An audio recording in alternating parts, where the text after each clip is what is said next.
hoy toca pues sobre trasplante de órganos. Entonces, eh,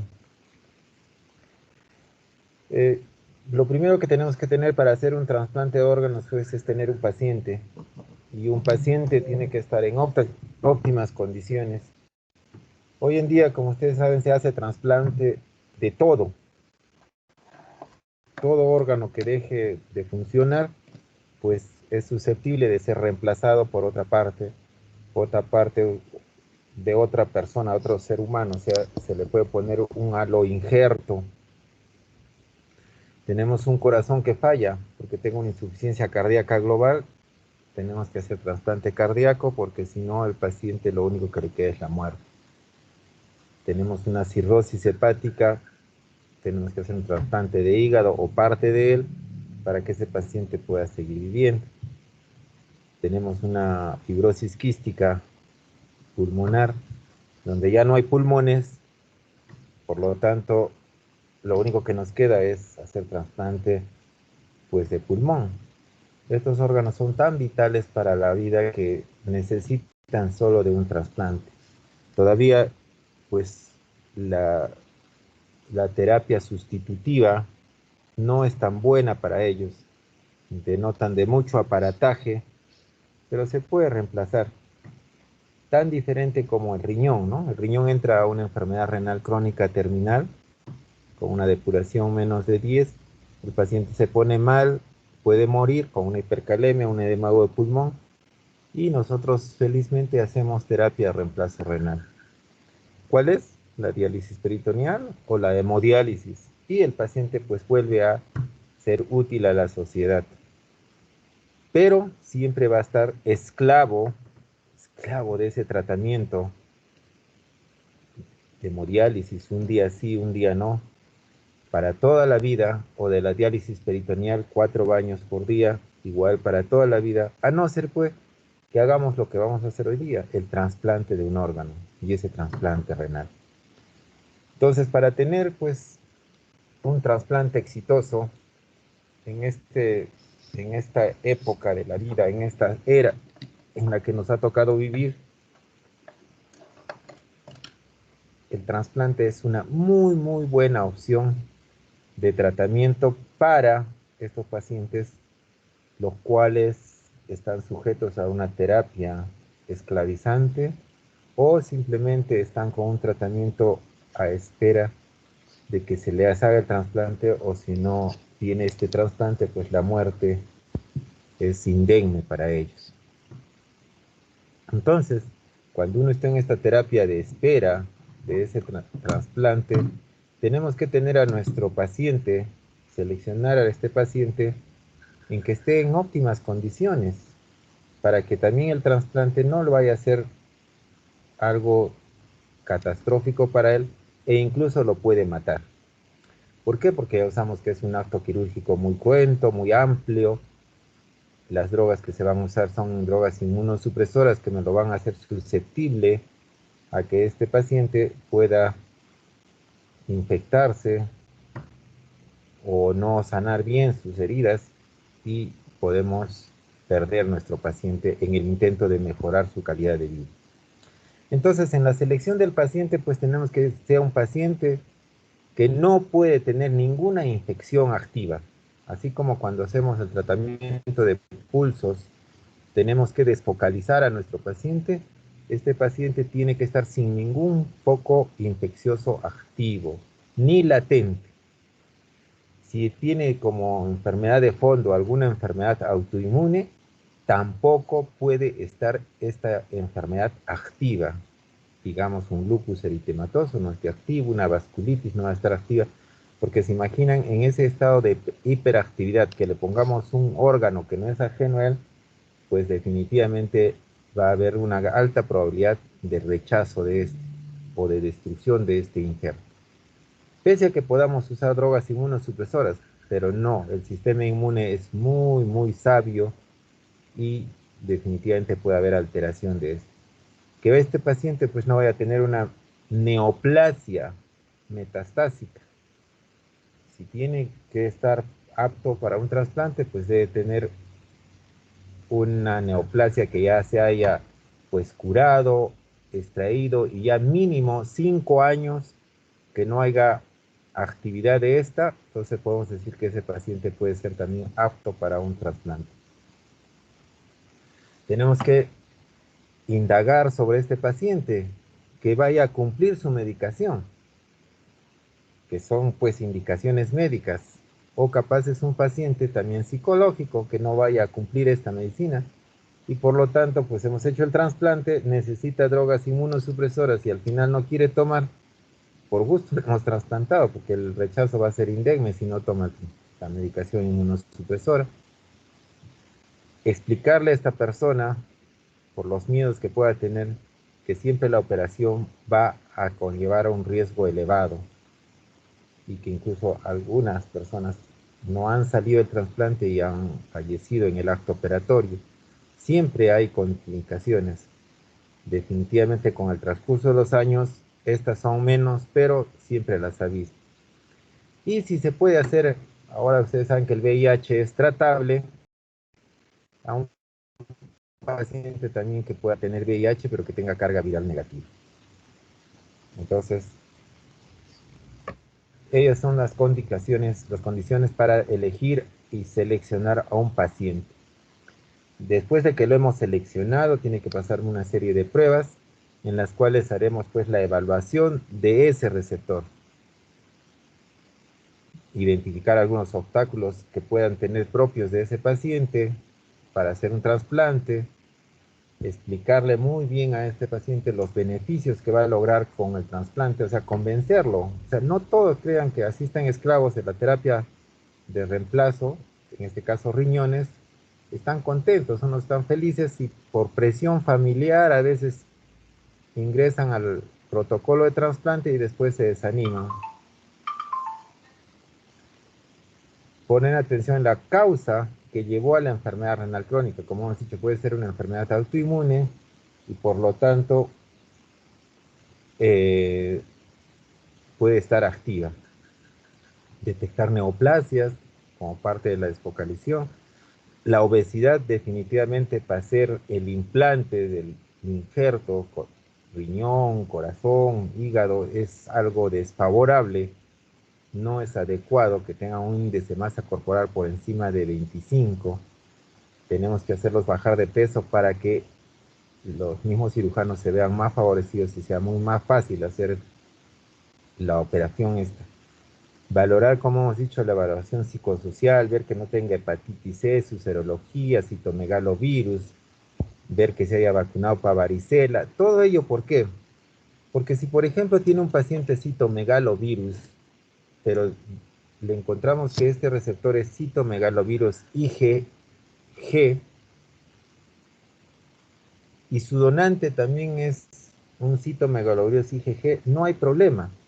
Pero si este paciente es un citomegalovirus negativo y su donante es un citomegalovirus positivo, IgG, tenemos que darle tratamiento profiláctico antiviral para citomegalovirus en el momento posterior al trasplante, con ganciclovir o valganciclovir. Ojo, entonces con esto tenemos que tener mucho en cuenta cómo está yendo nuestro receptor. Definitivamente ver el grupo sanguíneo, para que todos los grupos O van a tener un receptor o un donante O.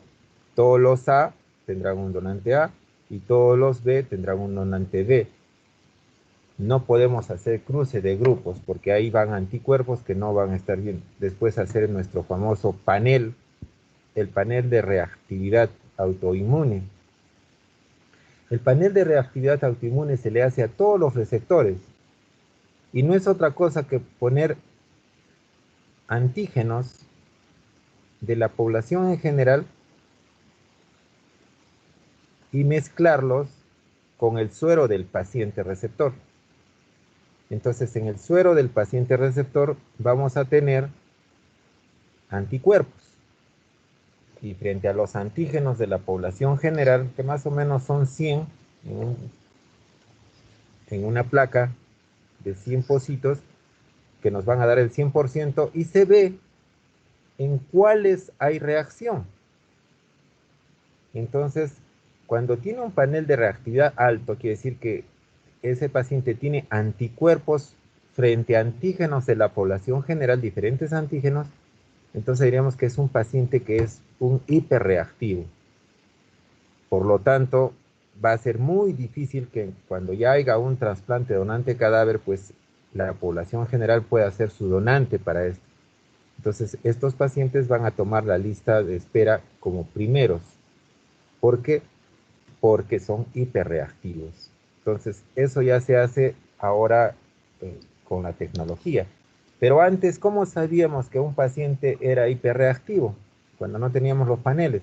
Simplemente un paciente que entraba a un operativo de trasplante de un donante cadáver y al juntar sus linfocitos del donante con los sueros de este paciente en diferentes trasplantes, en diferentes operativos, este paciente salía positivo para ellos.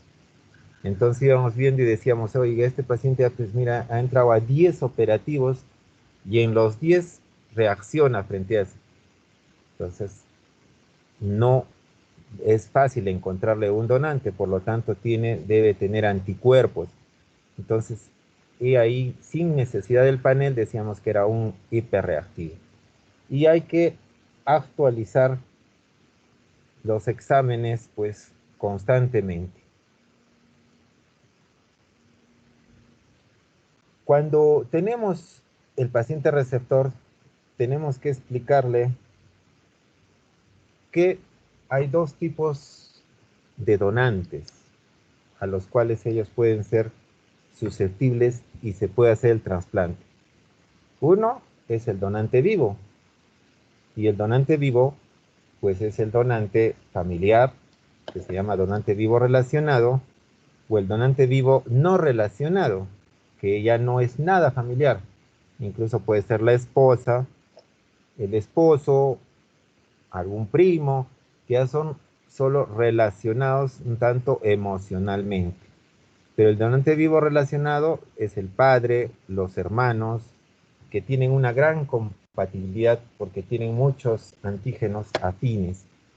Entonces, este donante vivo, si es que esta persona accede a ese tipo de trasplante, a su donante hay que explicarle algunas cosas.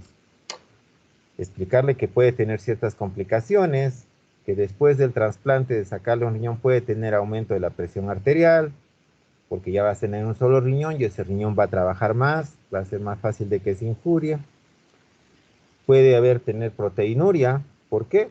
Porque ese riñón va a hiperfiltrar, o sea, va a trabajar más, que al hacer la prueba de reacción cruzada, el CRUSH-Match y el HLA tienen que ser bastante afines, y la prueba cruzada, lo que hemos estado diciendo, el CRUSH-Match, que es unir linfocitos del donante con suero del receptor, linfocitos del donante, donde están pues todos los antígenos de esa persona donante, y en el suero del receptor van a estar todos los anticuerpos de esa persona. Y si hay una reacción, pues antígeno-anticuerpo positiva, puede ser que reaccione a mal. Entonces, la prueba cruzada o cross-match debe ser negativa. Si el donante tiene hipertensión, proteinuria, es obeso, tiene cálculos renales, tiene nefropatía, pues no van a ser pues donantes, porque ¿qué riñón le voy a sacar si ya de por sí está patológico? Entonces, al sacarle un riñón, si los dos riñones antes se apoyaban, ahora pues dejarle uno, pues le estoy condenando al paciente donante a que ese paciente pueda tener algún tipo de nefropatía a posteriori. En el paciente donante también habrá que preguntarle si no es alérgico al contraste, porque tenemos que hacerle una angiografía renal para ver cómo están los vasos. Nos interesa que el riñón que vamos a extraer tenga una sola arteria única, para que la irrigación de todo el órgano pues esté adecuada. ¿Se imaginan ustedes si no hacemos esto y hacemos la extracción del riñón y por A o B motivos ese paciente tiene dos arterias, una renal, pues una grande y una polar. Y esa polar puede estar irrigando más o menos la tercera parte o una cuarta parte del riñón. Y la cortamos. Entonces, olvídense, para darle irrigación a ese polar ya está muerto y ese riñón pues, no sería un buen órgano a trasplantar. Entonces, cuando tenemos esto, en la angiografía renal tratamos de elegir el riñón a extraer, el que tenga un vaso único, tanto arterial como venoso, para que nosotros podamos hacer el implante en los vasos y sea pues una arteria, una vena, y no va a haber ningún problema tanto de irrigación como en el drenaje de esa sangre que entra al riñón. Entonces, miren todo lo que tenemos que hacer con nuestros pacientes. Tenemos que evaluar los factores pronóstico en el trasplante. Vamos a tener que decirle, porque el paciente nos va a decir, doctor, ¿y cuánto tiempo me va a durar mi riñón? Pues el riñón va a depender pues, de muchos factores propios del propio receptor.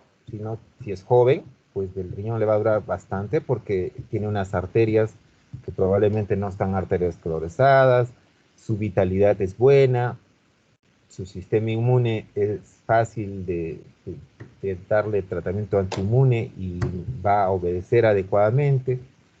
Entonces, ese riñón va a tener un buen tiempo de supervivencia. Ver la compatibilidad es muy importante. ¿Cuántos alelos comparte esta persona con su donante? ¿Cuánto tiempo estuvo en diálisis? A menos tiempo de diálisis, paciente su trasplante va a ser mejor. A más tiempo el paciente esté en diálisis, hay más problemas cardiovasculares, hay más problemas arteriales, entonces el trasplante va a durar menos. La edad del donante, imagínense, si es un donante joven, pues el órgano es joven y tiene una vitalidad alta, va a durar mucho más. Si lo trasplantamos muy pronto, apenas lo sacamos del, del paciente donante y ya estamos en sala de operaciones con el receptor, digamos, ya abierto para poner el implante, el tiempo de isquemia fría es mucho menos horas, por lo tanto, el daño también del órgano celular es menor y vamos a tener una función renal adecuada. Hay órganos como riñón que nos dan un poco más de tiempo de vida, podemos implantar hasta 20 horas, pero corazón, hígado, su implante debe ser lo más pronto posible, son 4 a 6 horas como máximo, porque si no, ya hay un deterioro y no vamos a tener una muy buena supervivencia del injerto.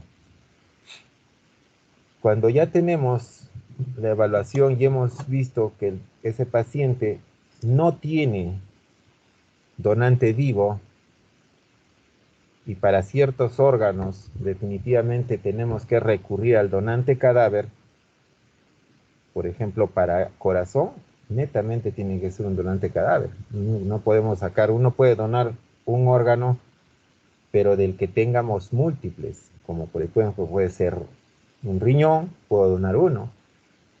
Una parte de hígado que ahora se hace por lóbulos se puede donar.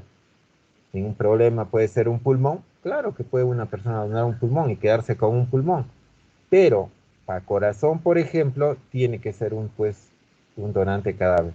Y el donante cadáver en las últimas décadas se ha convertido pues en el mejor donante de órganos, porque una persona donante cadáver es susceptible de favorecer y ayudar a muchas personas, a muchos pacientes que tengan un tipo de insuficiencia. Yo he contado más de 20 personas que se pueden ver favorecidas con un donante cadáver. ¿Se imaginan? Tiene dos córneas. Una córnea para un paciente que tenga una queratitis destructiva por una lesión, donde no puede ver simplemente porque sus córneas están dañadas. Ya van dos. 2 pulmones, ya van 4, un corazón, 5, 2 riñones, 7, un páncreas, 8, poco piel. Imagínense cuánto de piel, a cuántos pacientes podría donar un paciente con piel, huesos, hígado. Entonces, un paciente donante cadáver puede ayudar a muchas personas. Por eso quizás todos los que trabajamos en salud, en como nosotros sabemos un momento cuándo hemos nacido, pero no sabemos cuándo vamos a morir, yo creo que nosotros debemos hacer un testamento en vida. Nadie sabe cuándo va a morir. Por lo tanto, deberíamos eh, hacer este testamento y decir, pues si uno fallece, habiendo tanta persona que sufre, pues nuestro cuerpo que sea utilizado para fines de ayudar a la gente y que esta gente pues se vea que la podamos ayudar dándole parte de nuestro cuerpo que ya no nos sirve nada, que solo tiene que irse al cementerio a putrefactar y que esa persona siga viviendo, ¿no? Entonces el donante cadáver es una muy buena opción, pero no todos los cadáveres pueden ser donantes. Ojo, puede haber órganos que sí nos sirvan cuando el donante está pues netamente, digamos, con muerte y parada cardíaca, en otras palabras, frío, que ya no hay latido cardíaco. ¿Y qué podemos sacar ahí? Quizás podemos sacar algo de hueso, piel y córneas. Pero para todos los demás órganos, tanto corazón, riñones, pulmón, hígado, páncreas, el corazón debe estar latiendo. Por lo tanto, el donante tiene que estar en lo que se llama muerte cerebral. Es decir, solo el cerebro, ya no hay reflejos, ya no hay células neuronales que tengan función. Por lo tanto, ese paciente está en muerte cerebral y solo es cuestión de horas o máximo unos 2, 3 días y ese paciente ya tendrá, que ya está muerto el cerebro, el corazón, los pulmones que tienen automatismo propio dejan de funcionar. Sí, el paciente lo va a tener, pues, un paciente en muerte cerebral sin latido cardíaco. Entonces, cuando hacemos el trasplante de este donante cadáver, el paciente tiene que estar con corazón latiendo, para eso le estamos dando inotrópicos, con pulmón respirando, para eso lo tenemos en ventilación mecánica, para que nos dé oxígeno, le damos un montón de hormonas, levotiroxina, le damos hormona vasopresina para que no se nos deshidrate, ya que si no hay antidiurética el paciente se va a deshidratar, va a ser hipernatremia y vamos a tener un intravascular bioquímicamente anormal, por lo tanto tenemos que controlarlo. Entonces, no es cualquier donante, es un paciente que probablemente ha muerto de una causa violenta, ha entrado a la muerte cerebral y sabemos de qué ha muerto. Ese es un donante cadáver. Tenemos que excluir de estos donantes un paciente que haya tenido cáncer, un paciente que no sepamos la causa de que ha muerto, tampoco va a ser donante porque dentro de ellos puede ser la sepsis y la sepsis darán microbios dentro de él y le vamos a pasar a nuestros receptores. Un paciente que tenga VIH pero esté activo no pueden ser donantes. Pacientes, por ejemplo, con hepatitis B o C, pero que están en una etapa de inactividad, pero como esto deja huella, deja inmunoglobulinas para hepatitis B y C, podemos trasplantarlos a otros pacientes que hayan tenido hepatitis B y C y que estén inactivos. Entonces, ¿por qué? Porque ya va a tener anticuerpos por si acaso vayan a tener algún tipo de virus o rezago viral. Pero esos pacientes donantes tienen que ser hepatitis C, es crónica. No va a ser un paciente con hepatitis activa. No se trasplanta ningún donante, puede ser que tenga una infección activa. Tenemos que ver que nuestro paciente pues no vaya a tener hipertensión arterial, que no sea de una edad avanzada y que no vaya a tener creatinina alta, porque edad, hipertensión, creatinina, pues tenemos órganos que no son tan vitales y podríamos pues a un paciente darle un problema más a que le vaya a ayudar el trasplante. Pero si es que se puede manejar, ahora se está hablando por la escasez de órganos, pues a donantes con criterios ampliados se llaman. ¿Y quiénes son estos? Pues son los pacientes que no tienen mayor patología, pero tienen más de 60 años, pero son aparentemente sanos. Función renal normal, todo. Pacientes de 50 años que tengan hipertensión y que la causa de su muerte ha sido un ACV embólico o hemorrágico. También ya se convierte en un criterio ampliado.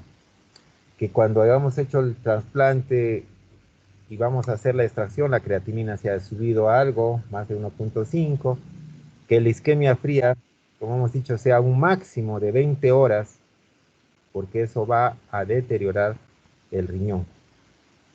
Y últimamente en algunos países se está haciendo donantes a corazón parado.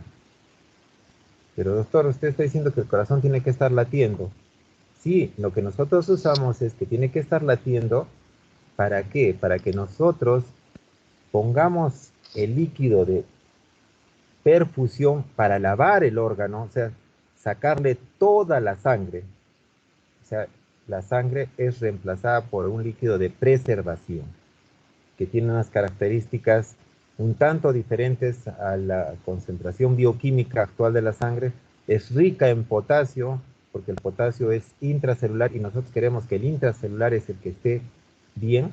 Entonces tiene bastante potasio, es un coloide y yo lo puedo dar refrigerado, esto un tanto frío, y eso, esa célula que va a estar en contacto con ese líquido de preservación va a permanecer vital.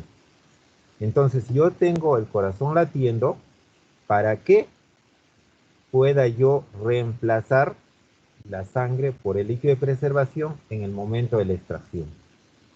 Entonces entra a sala de operaciones, yo hago la perfusión del líquido de preservación y puedo tener el órgano. Cuando se habla de corazón parado, pues son países que tienen muchos medios y lo que hacen es le recambian toda la sangre a la persona. Entran a una arteria, y una arteria carótida o una femoral, y por ahí le meten líquido de preservación, helado, y hay una máquina que empieza a hacer masaje cardíaco, porque con líquido de preservación el corazón va a hacer una parada cardíaca, sí o sí. Entonces hay una máquina que está haciendo un masaje cardíaco.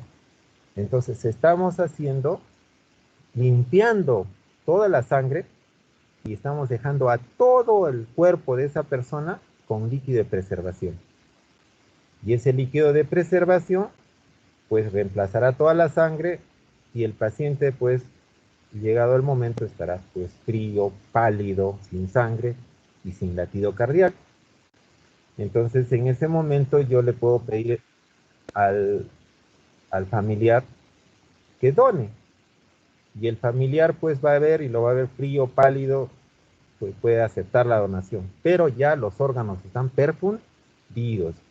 Lo que siempre a veces, no a un familiar que pedimos los órganos en donación y entra y no entiende bien lo que es muerte cerebral, entonces ve que el corazón está latiendo, lo toca y ve que todavía está tibio, tenemos que darle calor, mantas, de todo, y ve que pues capaz la saturación, sabe algo de medicina, ve la saturación está bien porque el ventilador está funcionando adecuadamente, entonces él puede creer que su familiar no esté en muerte cerebral y va a querer pues decir, como siempre algunos dicen, no ocurrirá un milagro, no estará muerto de a de veras, no querrán engañarme para sacarle los órganos, y muchos de ellos pues niegan esa opción y hasta el final, hasta que no esté en parada cardíaca, no aceptan y al final perdemos el donante y no se ha hecho pues el operativo. Por lo tanto, a veces esto de corazón parado, pero denotaría muchos líquidos de perfusión, unos 20, 30 litros, y cada litro es caro, no crean que es tan barato, cada litro está costando 3.000 soles. Entonces nosotros ahora cuando hacemos pues solo para perfundir riñones, usamos poco líquido, porque lo sacamos los riñones, los perfundimos, usamos 2, 3 litros. Pero se imaginan para perfundir todo el cuerpo, ya depende del poder económico de una nación, ¿no es cierto? Entonces, cuando ya hemos tenido el donante, tenemos el receptor, tenemos nuestro cross match, es vital saber qué es el cross match. Ya le dije, es la prueba, es el panel propio de cada persona. Es sacar linfocitos del donante. ¿Y de dónde sacamos estos linfocitos? De los ganglios, ganglios linfáticos axilares, cervicales, inguinales.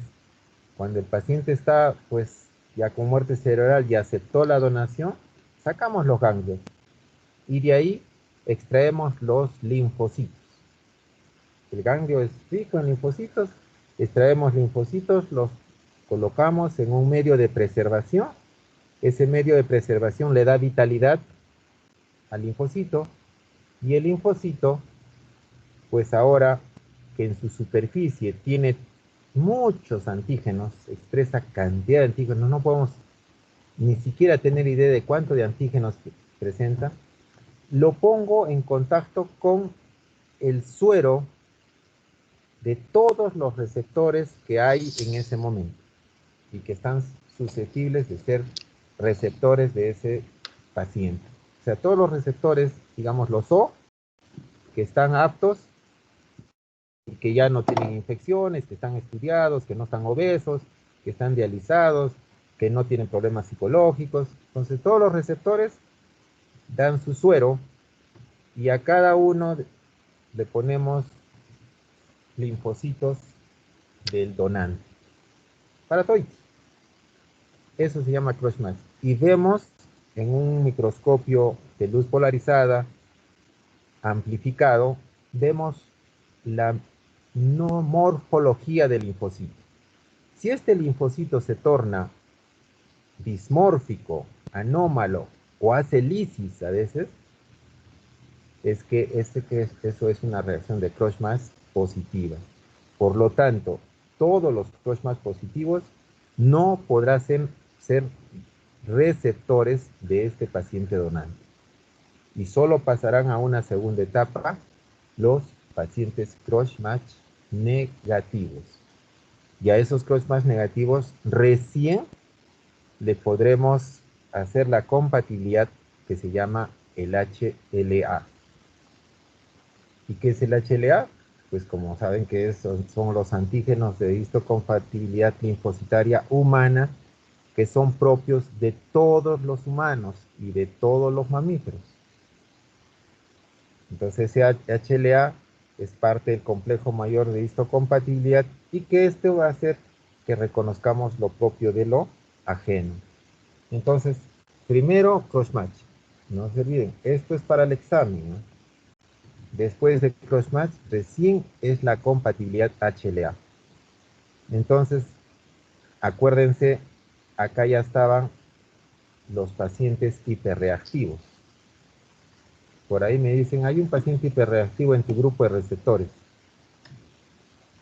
que tiene más de 30%. ¿Cuándo decimos que es hiperreactivo? Más o menos cuando tiene más de 30% de reactividad, o sea, solo tiene un 70%. Un buen receptor es aquel que no tiene un panel más de 95% de no reactividad. Pero aquel que tiene más de 30% de reactividad es un panel positivo. Entonces, ahí tienes un donante que es hiperreactivo. Y al hacerle este cross-match, con este paciente donante sale negativo.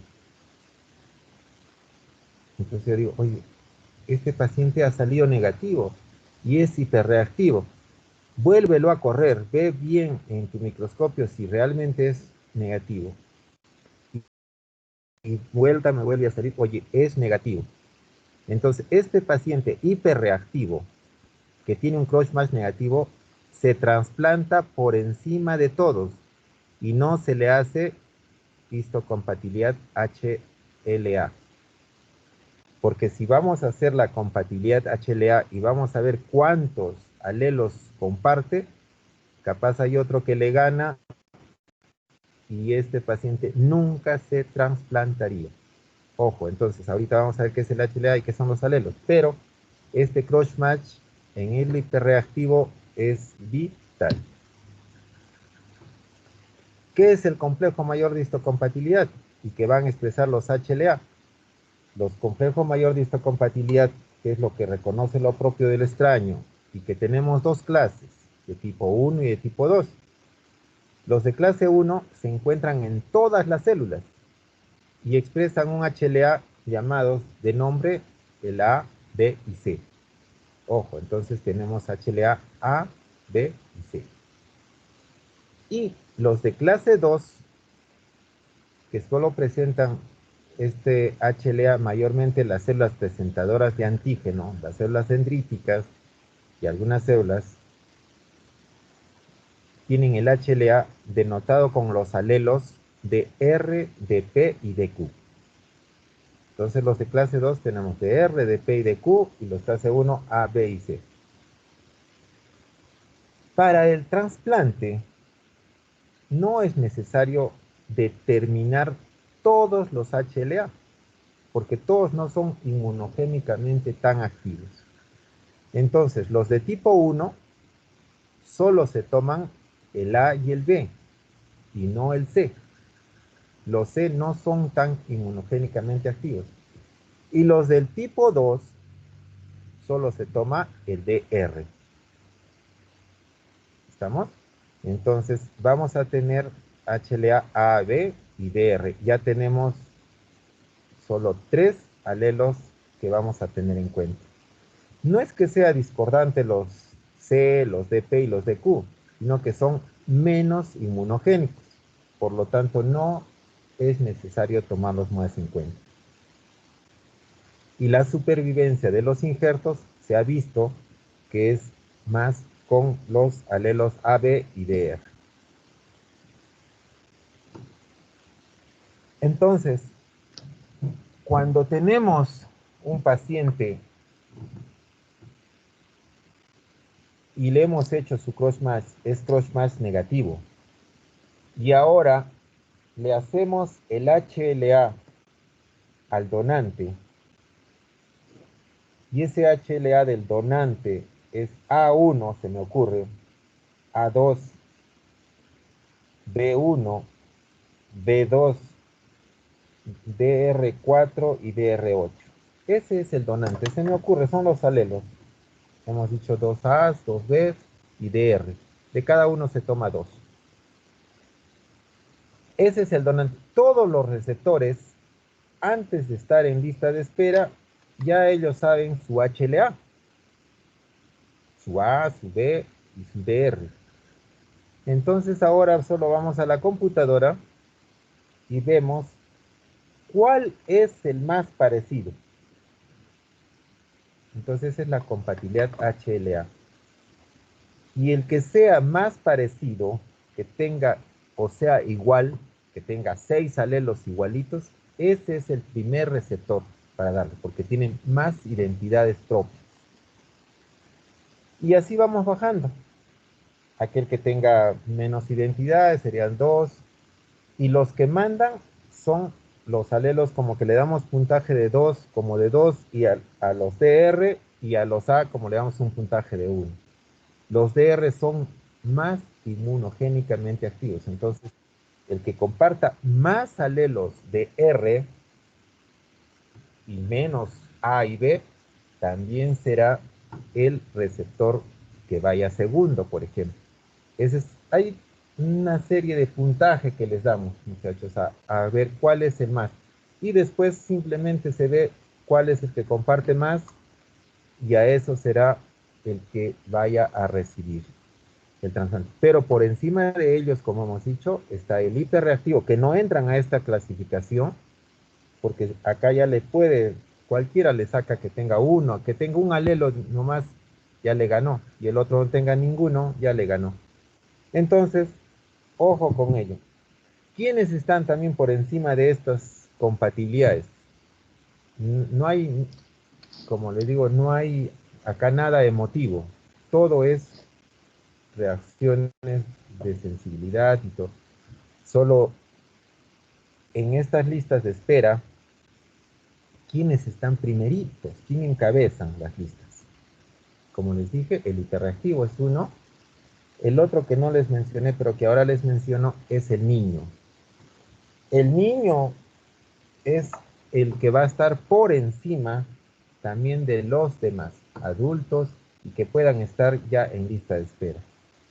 Entonces, niños y hiperreactivos están por encima de la compatibilidad HLA.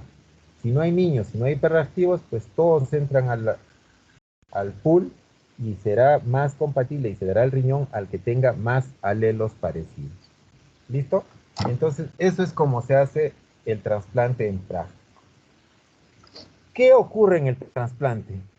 Pues hay una serie de reacciones inmunológicas que tienen que ver con las células presentadoras de antígenos, y estas células presentadoras de antígenos pues se distribuyen en todos los tejidos corporales y permiten que los linfocitos reconozcan pues antígenos extraños. Los monocitos y los macrófagos y las células dendríticas pueden ser consideradas como células presentadoras de antígenos. Estas células presentadoras de antígenos, mediante fagocitosis, van a detectar antígenos foráneos, o sea, desconocidos, los procesan a péptidos y lo expresan al complejo mayor de histocompatibilidad, y el cual va pues a efectuar una respuesta frente a ese antígeno extraño. Ya sabemos, hay dos respuestas, la TH1, la TH2, que son pues tienen que ver con la respuesta inmunológica. Esto tiene que ver pues definitivamente y directamente con los linfocitos T y los linfocitos B. Entonces tendremos que hablar algo de los linfocitos T. No son otra cosa que linfocitos que se procesan en el timo y son primordiales para la inmunidad celular y el reconocimiento y el rechazo del alotrasplante. Son las células que van a destruir los injertos. Esto lo hace pues el foco para el tratamiento. Cuando damos tratamiento para que no haya un rechazo, pues tenemos que ir a que estos linfocitos T no se activen. Los linfocitos T reconocen los antígenos ajenos con la célula, el receptor de los linfocitos T que está en la superficie, y definitivamente esto es la clave pues, para la respuesta inmunológica. Estos linfocitos T van a reconocer pues los antígenos por lo que se va a llamar la vía directa y la indirecta. La directa es cuando pues la célula presentadora de antígenos mediante el complejo mayor de histocompatibilidad pues reconoce el antígeno, y la indirecta lo hace en forma pues no tiene nada que ver el complejo mayor de histocompatibilidad.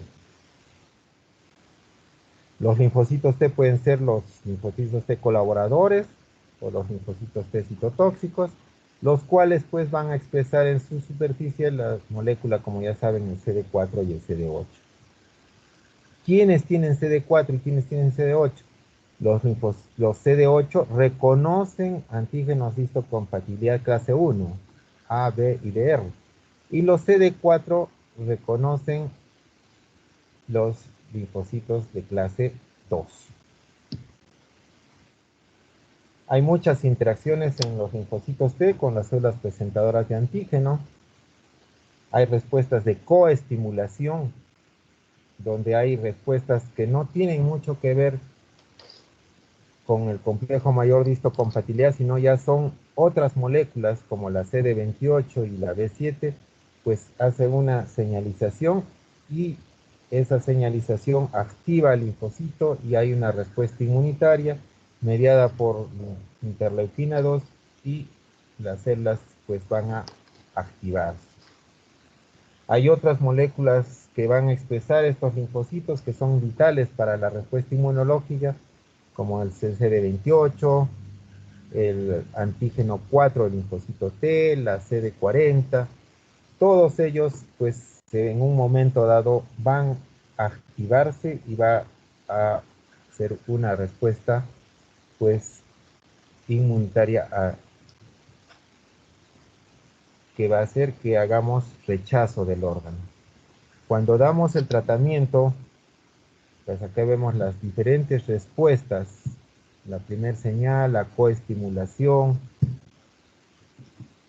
La tercera señal que tiene que mediar por los receptores, el mTOR, es ahí donde van a actuar las diferentes drogas que van a inhibir la respuesta inmunitaria. Entonces el linfocito T es la respuesta celular mala que tiene que ver con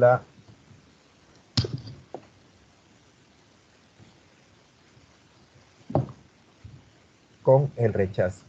Y los linfocitos B, que son los responsables, pues, que se encuentran en diferentes partes del vaso, hígado y ganglios linfáticos, y son los responsables de producir los anticuerpos, y que estos anticuerpos van a ser la respuesta y señal para que los linfocitos T se activen.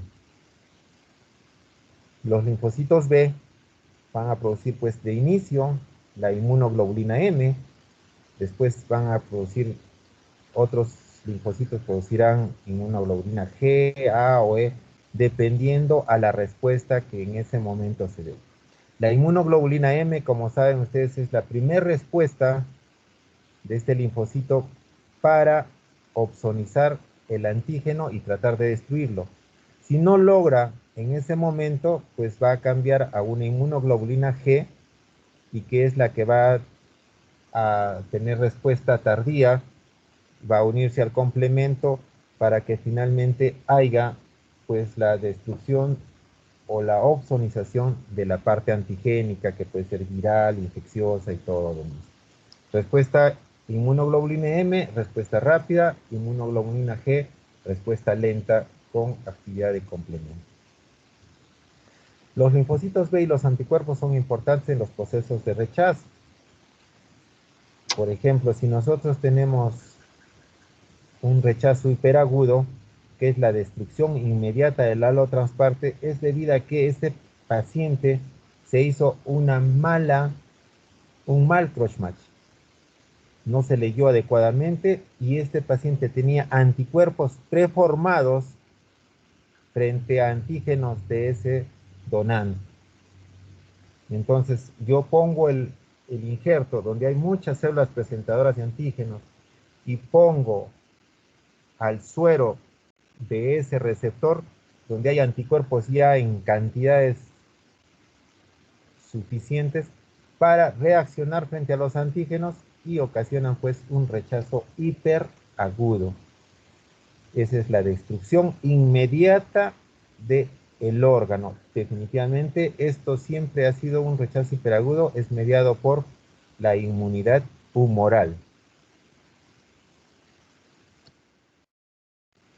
Entonces, para que nuestro trasplante tenga éxito, tenemos que bloquear muchas respuestas que tienen que ver con el linfocito T y con el linfocito B. Entonces, cuando hacemos trasplante, lo primero que hacemos es la inducción. La inducción para evitar la respuesta hiperinmune y haya, pues, rechazo del órgano. ¿Y con qué inducimos? Podemos inducir con dosis alta de corticoides. Ya hemos dicho, la metilprednisolona a dosis de 1 gramo por día por 3 días y después ir disminuyendo en descenso, es una muy buena alternativa para que las células, los linfocitos B y los linfocitos T, no se activen y no haya producción de anticuerpos. Puede darse también anticuerpos, como damos para aquellos que tienen un PRA alto, podemos dar el basiliximab, que ya sabemos que es el que va a bloquear al CD25, que no es otra cosa más que el receptor de interleuquina 2. Entonces bloqueamos el receptor de interleuquina 2, por lo tanto ya esta no va a poder ser inductora de actividad y no va a despertar una respuesta inmune exagerada. Podemos dar otros anticuerpos, el alemtuzumab, que va a bloquear el CD52, el murunumab, el CD4. Podemos dar, lo que también damos es timoglobulina o gamma globulina. También son anticuerpos para bloquear una respuesta, ya saben, antibiotipo, anticuerpos contra anticuerpos, pero siempre que tengamos pacientes que tienen un panel discretamente alto, ¿no? Y son susceptibles de que se han hecho trasplantes. El tratamiento, pues ya después del mantenimiento de ese trasplante, pues hacer que no haya una respuesta inmunológica, seguiremos dando corticoides, daremos inhibidores de calcineurina para que no haya interleuquina 2, tipo ciclosporina y tacrolimus, daremos micofenolato mofetil o azatioprina para que las células no se activen, las células, los linfocitos y los monocitos y los macrófagos, todos tengan una respuesta un tanto lenta. A veces podemos dar sirolimus o everolimus para disminuir las dosis de ciclosporina por su alta nefrotoxicidad de esto. Cuando hacemos trasplante podemos tener 3 tipos hasta 4 tipos de rechazo del órgano. Un rechazo hiperagudo, que dijimos que es mediado por anticuerpos, eso es inmediatamente. Un rechazo agudo acelerado, que se produce 2 o 3 horas después del trasplante. También hay anticuerpos que sensibilizaron previo al trasplante, que pudo haber sido dado por transfusiones sanguíneas o embarazos. Un rechazo celular agudo es aquel que se presenta después de 5 a 7 días y puede durar hasta un lapso de 6 meses. Y un rechazo crónico. En ese rechazo crónico, para definir, hay que hacer la biopsia de riñón. Y en la biopsia de riñón hay muchos criterios que le vamos a llamar los criterios de Ball, un patólogo que describe ciertas anomalías tanto del intersticio, del glomérulo, de ese riñón trasplantado. Y veremos si hay infiltración linfomonocitaria en el intersticio, en el glomérulo, en los túbulos. Todo ello hará, pues, las particularidades de que si es un rechazo celular, es un rechazo humoral, para dar el mejor tratamiento. Y cuando ya pues el riñón ya está mucho tiempo, ya tiene 6, 7 años y empieza a subir la creatinina, ya estamos hablando pues de una nefropatía crónica del halo injerto o rechazo crónico. Y donde ya no solo medían pues factores del injerto ni de la respuesta inmunológica, sino también ya van otros factores independientes que no tienen que necesariamente ser de tipo autoinmunes y que dependen del injerto, ya dependen de otros factores, tipo si hubo o no rechazo antes, qué histocompatibilidad previa tuvo, qué tal sensibilidad tuvo, era hiperreactivo, si este paciente tuvo una muy buena inmunosupresión o dejó el tratamiento, no era adecuada.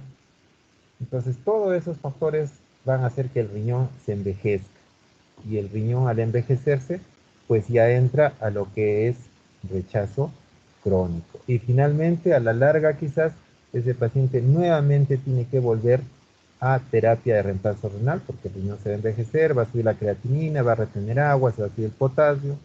Entonces tenemos que entrarlo nuevamente a diálisis. Entonces también puede haber algunos, en el rechazo crónico, pues algunos factores de riesgo independientes del aloinjerto, o sea, del trasplante. Fue el daño isquémico, la función retrasada nunca fue buena después del trasplante, la edad del donante, si es un donante mayor, pues el riñón no le va a durar mucho, si el paciente tiene epilepidemia, tiene tabaquismo, el receptor, tiene líquidos altos, está infección por citomegalovirus, hace proteinuria, todo ello son factores que van a envejecer más rápido al riñón, independientes pues del sistema inmunológico. Entonces, después de que ya hicimos el trasplante, le dura o no le dura mucho tiempo, tenemos que manejar ese sistema inmune. ¿Y cómo lo vamos a manejar? Pues con drogas inmunosupresoras. Todos los grupos que votan conmigo, pues tienen que aprenderse la gran parte de drogas inmunosupresoras, porque no solo se usan para trasplante, las drogas inmunosupresoras se usan para muchos trastornos autoinmunes. E igual que inducimos para evitar el rechazo, acá vamos a dar tratamiento para inducir a la remisión de muchos trastornos autoinmunes activos. Y todos esos trastornos autoinmunes activos, con el tratamiento inmunosupresor, entran a una etapa de remisión y después de la remisión entramos a una etapa de mantenimiento. Y en esa etapa de mantenimiento el paciente puede estar muchos años. Si se ve que está 2, 3, 4 años sin actividad de la enfermedad, podemos suspender paulatinamente las drogas hasta quedarse sin drogas inmunosupresoras, porque capaz el sistema inmune puede entrar a un estado de anergia, o la causa que desencadenó la actividad de ese trastorno autoinmune ya no se presenta. Entonces no necesariamente tienen que usar drogas inmunosupresoras de por vida. Más aún, ustedes saben que todas las drogas tienen ciertos efectos indeseables. Los corticoides son malísimos, osteoporosis, gastritis, trastornos de los lípidos. Entonces todos ellos no van a tener una respuesta adecuada. Entonces hay que darlos por el tiempo adecuado y después ya ir suspendiendo paulatinamente a ver qué ocurre. Hablaremos de ciclosporina. Una ciclosporina que es una droga, un polipéptico cíclico de 11 aminoácidos. Actualmente la ciclosporina que se tiene es hidrofílica, quiere decir que se mezcla con agua incluso. Antes se mezclaba exclusivamente solo con soluciones porque era liposoluble. ¿Y qué es la ciclosporina? Pues no es otra cosa más que una droga que se une a una ciclofilina, y esa ciclofilina unida va a inhibir a la calcineurina, y esa calcineurina pues va a hacer que el NFAT no se fosforile, y al no fosforilarse no va a haber una respuesta nuclear para la producción de interleuquina 2. Entonces pertenece al inhibidor de calcineurina y por lo tanto no hay respuesta humoral y no hay activación de los linfocitos T. Inhibe la transducción de señales activadas por antígenos en los linfocitos T. La ciclosporina, ciclofilina, calmodulina van a inhibir a la calcineurina y esta inhibe la fosforilación del NFAT. Y al final ya no va a haber respuesta inmunológica. Ahí está.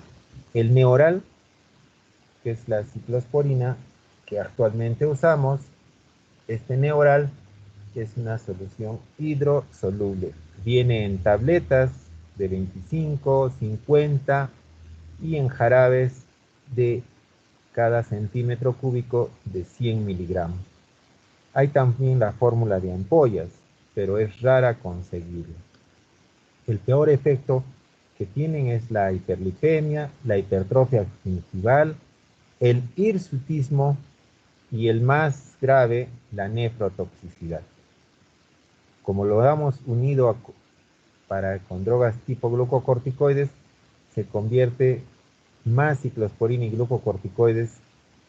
Estos pacientes pueden hacer diabetes inducida por droga.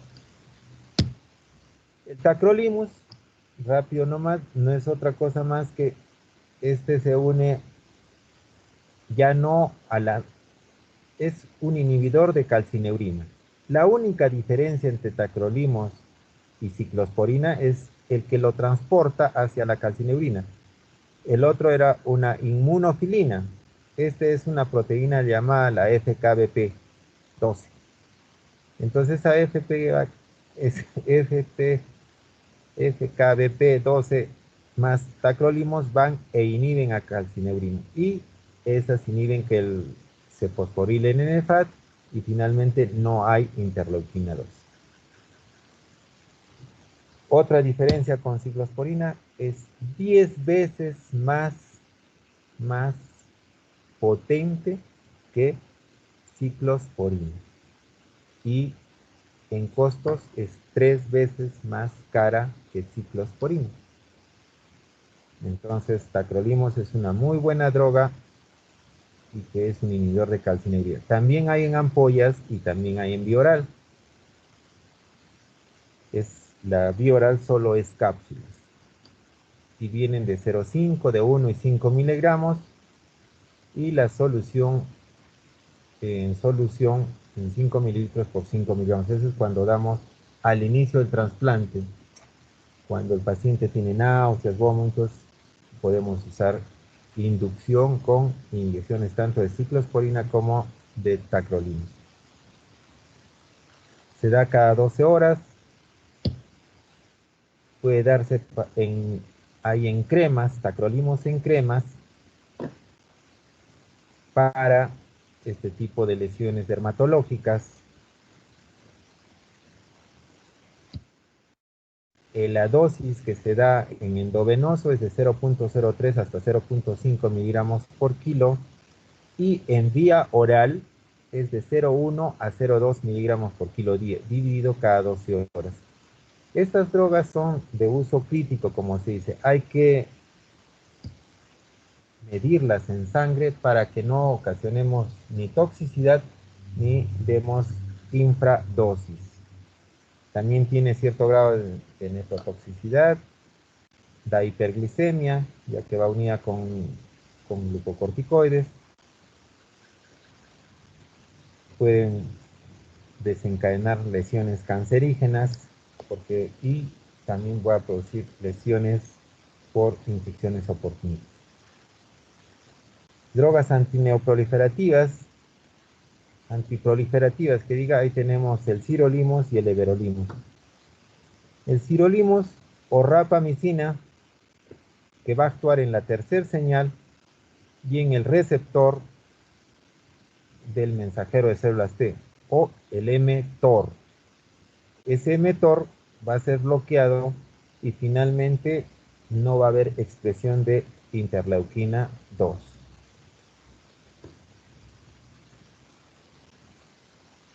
El sirolimus o rapamicina nos sirve para disminuir la cantidad de dosis que vamos a usar de ciclosporina y tacrolimus. Es metabolizado por el citocromo PEA4, tiene una vida media un tanto alta, con eso darle una sola vez al día es suficiente y se excreta por las heces. Pues nos ayuda a prevenir el rechazo en diferentes formas. También la sirolimus y everolimus tiene cierto efecto antiviral y antineoplásico y ayuda a evitar el rechazo pues, de los órganos trasplantados, unidos siempre a calcineurina y glucocorticoides. La dosis de sirolimus es de 1 miligramo por metro cuadrado por día y puede darse al inicio, siempre se da una dosis mayor de 3 miligramos por metro cuadrado. Tiene efectos indeseables, aumenta los triglicéridos, aumenta el colesterol, la nefrotoxicidad se puede ver aumentada cuando se une a dosis altas de ciclosporina, pero a veces no tanto porque damos sirolimus o everolimus para disminuir los efectos tóxicos de la ciclosporina. Inhibe a los fibroblastos, por lo tanto, si se da desde un inicio del trasplante, puede tener alteraciones quirúrgicas tipo linfocele, no hace que se pegue lo más pronto los tejidos. Puede producir anemia, leucopenia, trombocitopenia. pero hipopotasemia, ya propios dependientes del momento en que se usa.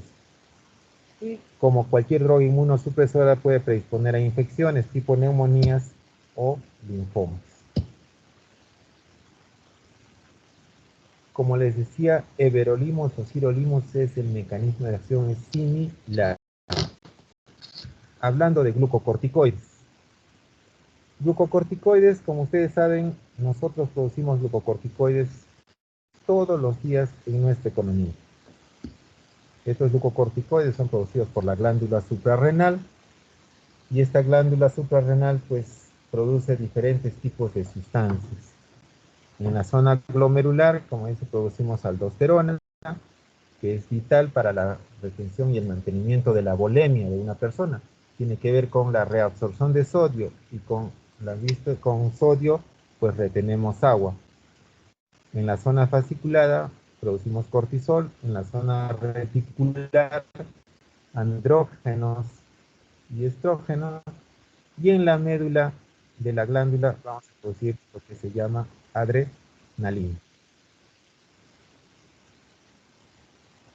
Adrenalina. Cuando tenemos un paciente con insuficiencia suprarrenal, que la glándula no funciona, vamos a tener un paciente hipotenso, con hiponatremia porque no hay aldosterona, con que no responde bien al estrés porque el cortisol no va a tener y no va a haber buena respuesta de glucosa, e hipotenso además porque no tenemos una respuesta simpática dada por los inmunotrópicos tipo adrenalina.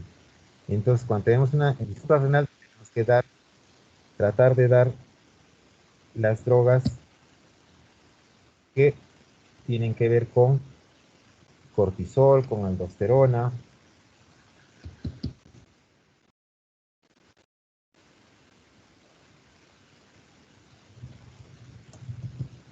¿Qué ha pasado? Entonces, tenemos cortisol y aldosterona. Esto que vemos acá, ¿cuánto de cortisol nosotros secretamos en un día? Esto es importante que nos acordemos. De 25 a 40 miligramos por día. ¿Y cuánto de aldosterona? De 0.125 miligramos por día. O sea, no son grandes cantidades. Y esto es en un día, pero ¿cómo nosotros sabemos si no vamos a medir de todo un día? Entonces tenemos que medir en sangre y vemos que más o menos cortisol a las 8 de la mañana, que es más o menos donde tenemos un pico, debemos tener entre 16 microgramos a 20 microgramos por 100 mililitros. Y en la tarde, que es el otro piquito de 4 microgramos por 100 mililitros. Y de la aldosterona, casi igual en ambos momentos, o sea, no tiene picos, de 0.01 microgramos por 100 mililitros. Entonces, cuando yo pido a un paciente cortisol en sangre, debo pedirle mayormente a las 8 de la mañana y debo encontrar entre 16 y 20. Si yo encuentro 4, 3 microgramos, debo sospechar que ese paciente, o no encuentro 2 o 0, pues, ¿sabes? Entonces ya ese paciente probablemente no tiene cortisol. Entonces tendré que sospechar de que estamos frente a un paciente con insuficiencia suprarrenal. Ojo, entonces ya sabemos, 16 microgramos en la mañana, 4 en la tarde, pero en 24 horas un paciente promedio secreta de 25 a 40 miligramos de cortisol. Y esto es importante, ¿por qué? Porque ese es lo que tenemos que dar cuando aprendamos corticoides en lo que se va a llamar dosis de sustitución. Cuando demos dosis de sustitución, debemos darle entre 25 y 40 miligramos de cortisol. Pero, ojo, cortisol yo no voy a encontrar en la farmacia. Yo lo que voy a encontrar es hidrocortisona, voy a encontrar prednisona, voy a encontrar deflazacort, todos los corticoides sintéticos, que de acuerdo a lo que vamos a ir aprendiendo, a lo que son equivalencias, pues yo voy a dar el corticoide adecuado. Los corticoides tienen un sistema de feedback. Si yo tengo corticoide en mi cuerpo, que a la larga se va a transformar en cortisol, van a ir al hipotálamo, lo van a inhibir, ya no voy a tener factor liberador de hormona corticotrópica. Si ya no tengo factor liberador de hormona corticotrópica, ya no tengo ACTH, y si ya no hay ACTH, ya no hay inducción para la producción de la glándula suprarrenal de cortisol, y la glándula no produce cortisol. ¿Por qué? Porque probablemente tengo cortisol en alta cantidad. Y así está jugando, tengo o no tengo cortisol.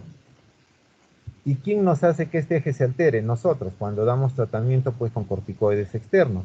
Si nosotros damos tratamiento con corticoides externos, lo que estamos haciendo es que no haya cortisol endógeno. ¿Por qué? Porque el eje hipotálamo hipófisis adrenal se ha inhibido. Ahora, este eje se estimula pues, por cirugía, traumatismos, estrés, hipotensión, un montón de situaciones de la vida diaria. Pero lo más importante es que nosotros tenemos que tener en cuenta que este eje se ve afectado mayoritariamente cuando nosotros damos corticoides exógenos. Pero después quito el exógeno, desaparece el exógeno y diré, pues la glándula empieza a producir cortisol. No, la glándula, después de 3 días que yo haya dado corticoides a alta dosis, la glándula ya no tiene una respuesta inmediata, porque sus células se van a aplaciar y no van a producir. Por lo tanto, yo debo disminuir el corticoide exógeno paulatinamente para que empiece la glándula a producir su corticoide endógeno ya a bajas dosis. Entonces, si yo solo puedo inhibir la glándula y esta pueda responder adecuadamente después de 3 o 4 días. Si yo doy corticoide por encima de 4 días a alta dosis, la glándula va a sufrir y no va a producir cortisol endógeno y podemos tener a un paciente que se nos pueda poner mal. Entonces, los mecanismos de acción, ya saben, es el genómico y el no genómico. El genómico, pues es el que tiene que ver con que no haya una respuesta, pues, rápida y va a hacer que la célula no produzca, pues, por ejemplo, interleuquinas, no produzca anticuerpos, porque no va a ir y actuar directamente en los genes. Y el no genómeno, pues actúa pues en las membranas celulares y es una respuesta más rápida. Ahí interpretaremos las respuestas, ya lo veo más lentamente. Las acciones farmacológicas de los corticoides, siempre tenemos que tener en cuenta esto. Los corticoides se pueden dar para 3 situaciones importantes y están dentro de acá. Terapia sustitutiva, cuando ya no tengo corticoide porque la glándula se ha muerto. Terapia permisiva, permite que algunas sustancias tipo inotrópicos positivos actúen mejor.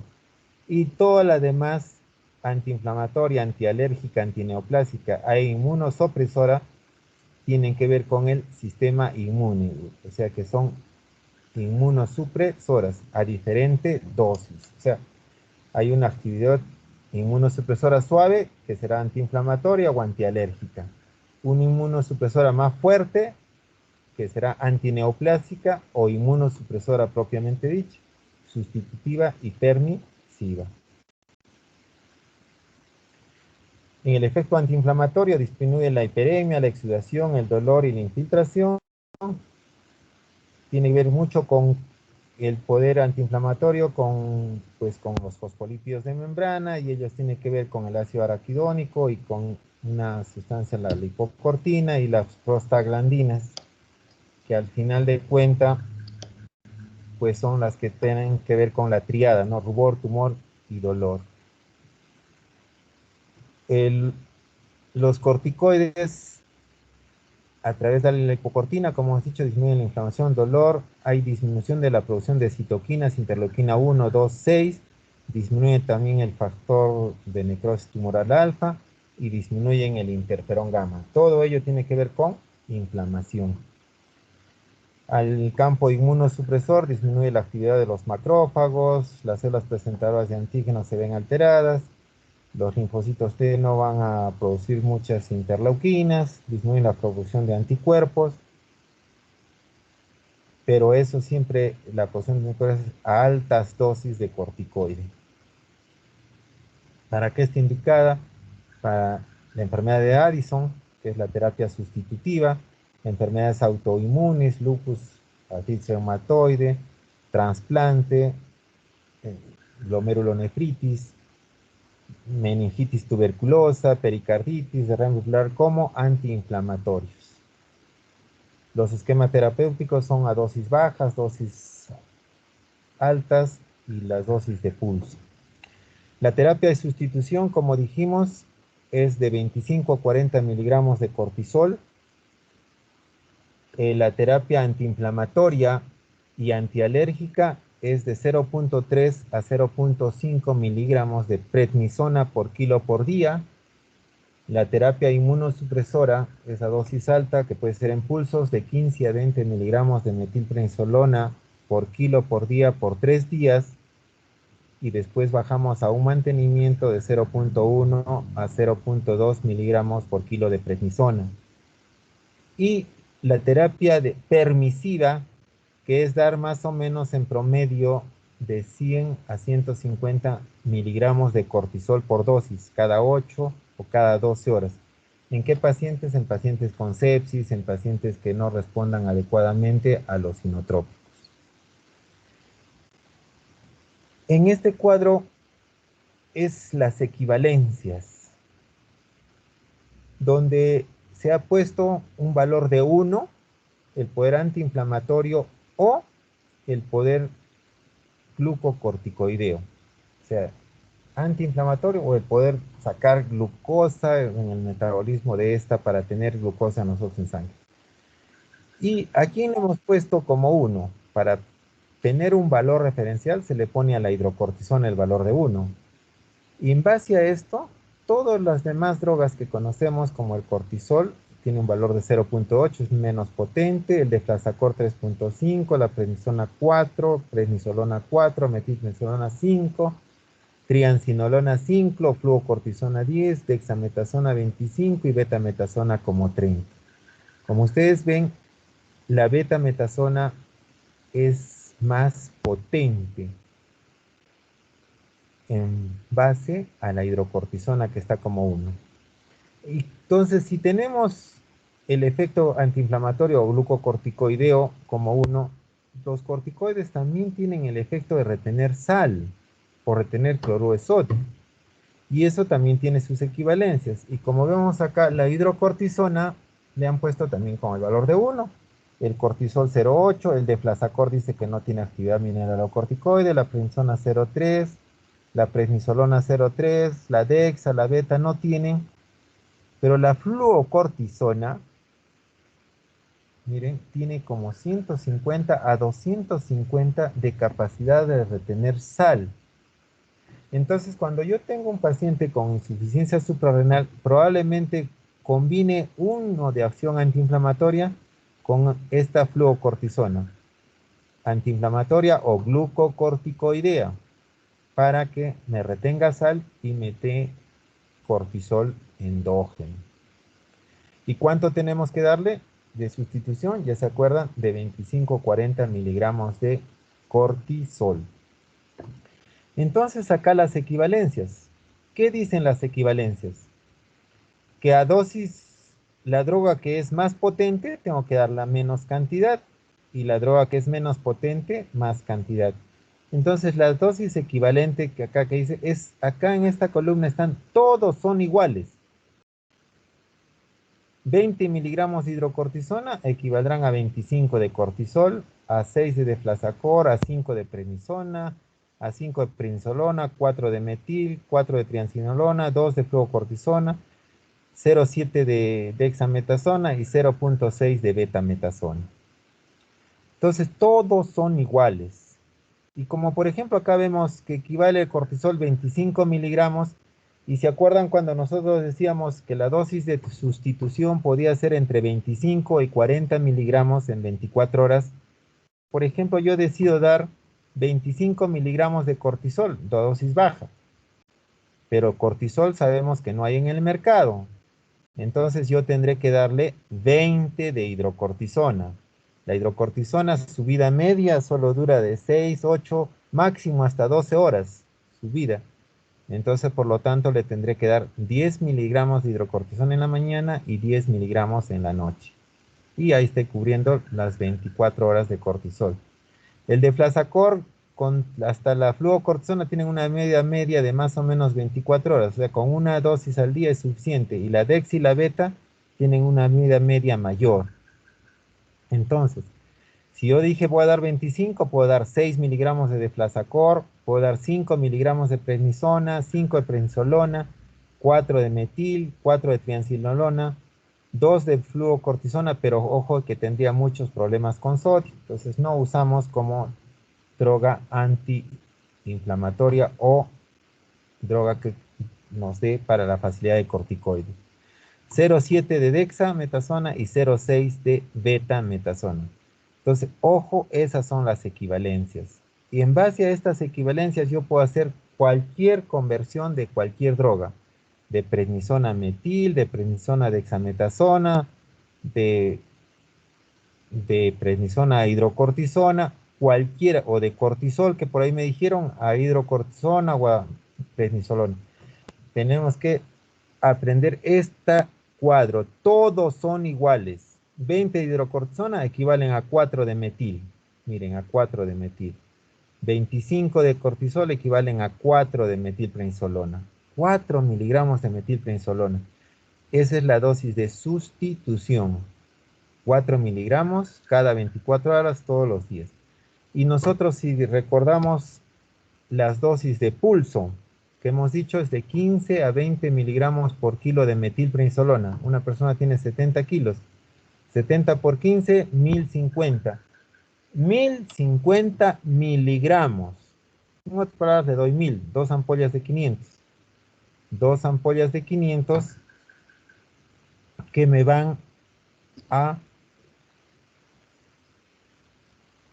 inmunosuprimir a mi persona, a mi paciente. 1000 miligramos, 3 días. 1000 hoy día, 1000 mañana y 1000 pasado. Y después salgo a dosis de prednisona 5 miligramos o que podría ser 4 miligramos de metilprednisolona.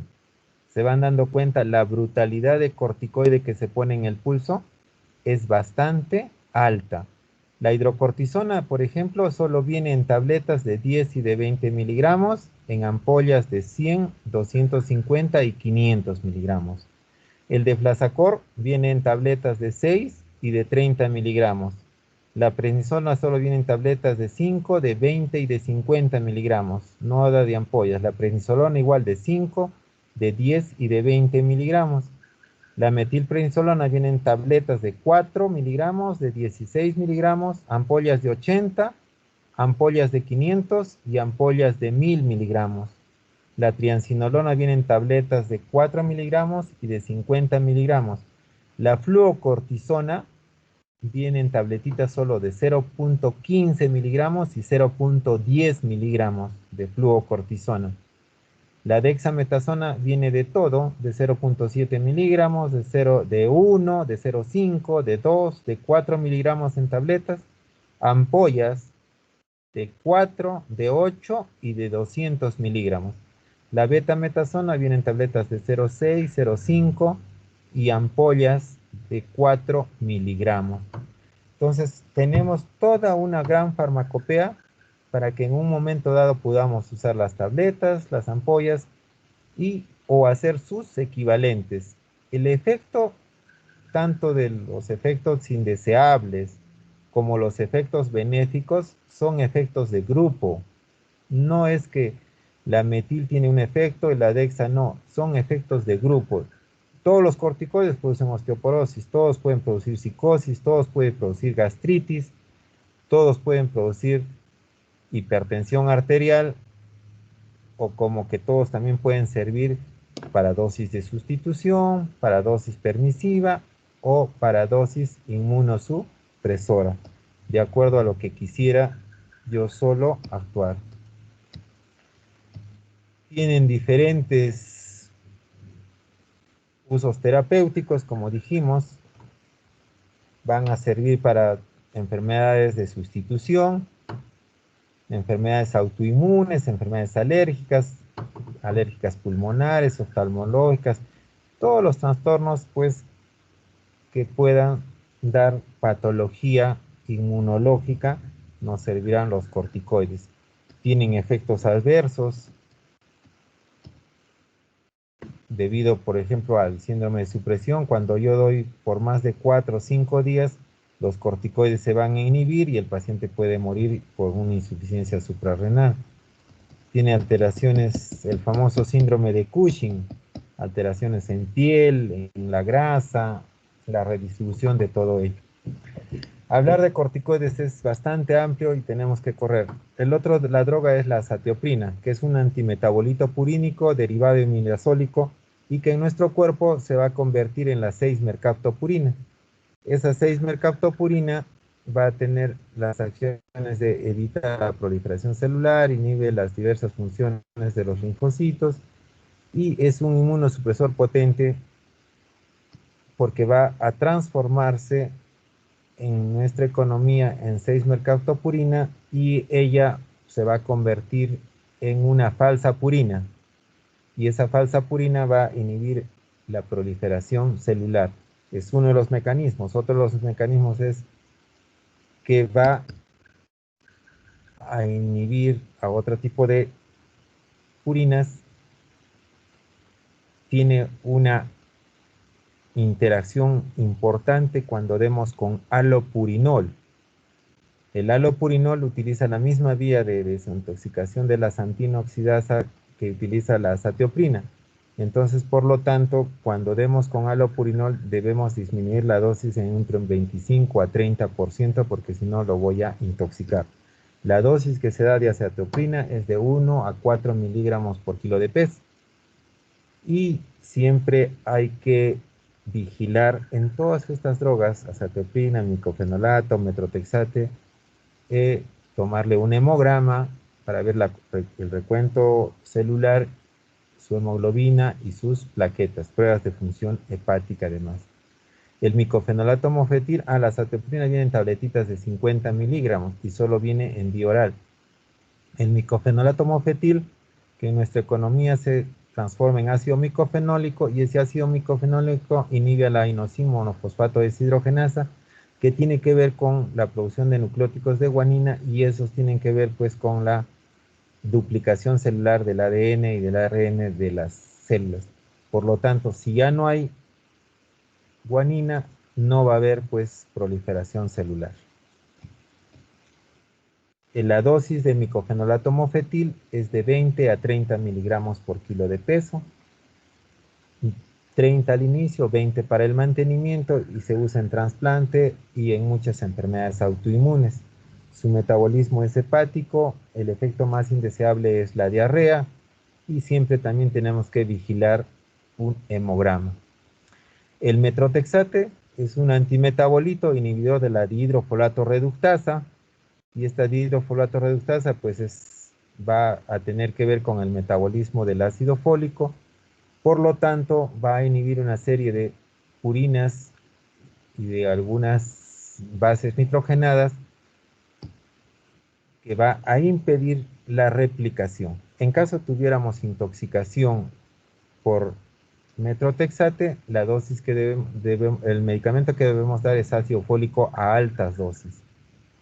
El ácido folínico, que viene en ampollas de 50 miligramos, cuyo nombre se llama leucoborina. El metrotexate se usa a dosis bajas, de más o menos de 25, desde 15 a 30 miligramos por semana para artritis reumatoide, y a mayores dosis es una droga antineoplásica. Viene en tabletitas de 2.5 miligramos. Y también sirve para muchas enfermedades autoinmunes o como leucemias o algunos carcinomatosis. La cloroquina ya sabemos que tiene que ver con el tratamiento del plasmodium, o sea, de la malaria, pero también se usa como un inmunosupresor, porque tiene que ver mucho con la liberación de las células y la proliferación y la producción de interleuquina 1. Y esa interleuquina 1 tiene que ver, pues, es de utilidad en el sistema inmunológico, por lo tanto se da para el paludismo,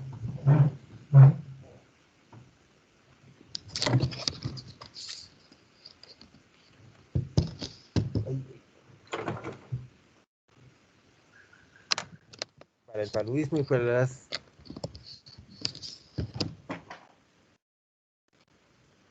para el lupus, para sarcoidosis, para porfiria, o sea, cualquier trastorno autoinmune puede darse metrotexate. Hablar de anticuerpos monoclonales es hablar del famoso rituximab, y como ustedes saben ya, el rituximab frente al CD5, que hay al CD20, y este CD20 pues tiene que ver con la lisis de las células B, apoptosis y la destrucción de estas mediadas por citotoxicidad. El linfocito se va a destruir y es de utilidad en los linfomas que expresan CD20, en los procesos autoinmunes, artritis, lupus, linfomas no Hodgkin, leucemias y linfomas. El basiliximab, ya hablamos un poco de basiliximab en lo que era trasplante, es CD25, va a bloquear el receptor de interleuquina 2. Las gamma globulinas, que no son otra cosa que pues la inmunoglobulina G, en gran parte que se saca de la sangre, que tienen una respuesta inmunológica bastante importante en algunas patologías tipo síndrome Guillain-Barré, la púrpura trombocitopénica hepática, un tipo de neuritis, la enfermedad de Kawasaki, que son algunas vasculitis, donde pues va a bloquear de diferente forma la actividad en estas patologías. Y al final pues hay regulación de la apoptosis, hay regulación de la producción de linfocitos B y T, pues la acción de las inmunoglobulinas G en una persona es multivariable. Y también se da como terapia de sustitución en algunos pacientes que no tienen anticuerpos. O sea, las inmunoglobulinas pueden darse como sustitución o como de uso en trastornos autoinmunes. Viene en ampollas, frascos de 1, 2, 5% y 10%. Mayormente el que se usa es al 5%, tiene 5 gramos en 100. Y la dosis promedio en la mayor parte de patologías es de 400 miligramos por kilo por día por 5 días. Esa es la dosis promedio. Hay algunas patologías que esa dosis la dividen en 2 días. O sea, la mitad, 1000 miligramos por kilo día en 2 días, o algunos otros todavía la dan en una sola dosis. Toda la dosis serían 4 por 5, 20, los 2000 miligramos por kilo en una sola dosis. Y parece que les va bien. Nosotros tenemos mucha experiencia en glomerulonefritis, en trastornos tipo autoinmune con 400 miligramos por kilo por día por 5 días, así como se da en el síndrome de Guillain-Barré. Tiene ciertos efectos mayormente de anafilaxia. El clorambucil y la ciclofosfamida, que son dos hidrogenadas, que su mecanismo de acción es formar puentes disulfuro en las cadenas cuando se está replicando los linfocitos o las células, y el peor daño es de una de ellas, de la ciclofosfamida, en uno de sus metabolitos que se llama la acroleína, que nos va a producir la cistitis hemorrágica. Para eso hay un ritual que se coloca con el mesna, metiletano sulfonato sódico, que se junta a la acroleína, forman un éster estable y que no va a irritar la vejiga. El clorambucil es igual, su mecanismo de acción forma los puentes disulfuro en las cadenas de duplicación del ADN, y este no produce la famosa cistitis hemorrágica. La dosis de la ciclofosfamida es de 1 a 2 miligramos por kilo por día en vía oral o en pulso, en vía endovenosa 600 miligramos por metro cuadrado de superficie corporal. El clorambucil es de 0.1 a 0.2 miligramos por kilo por día. Todos tienen efectos indeseables.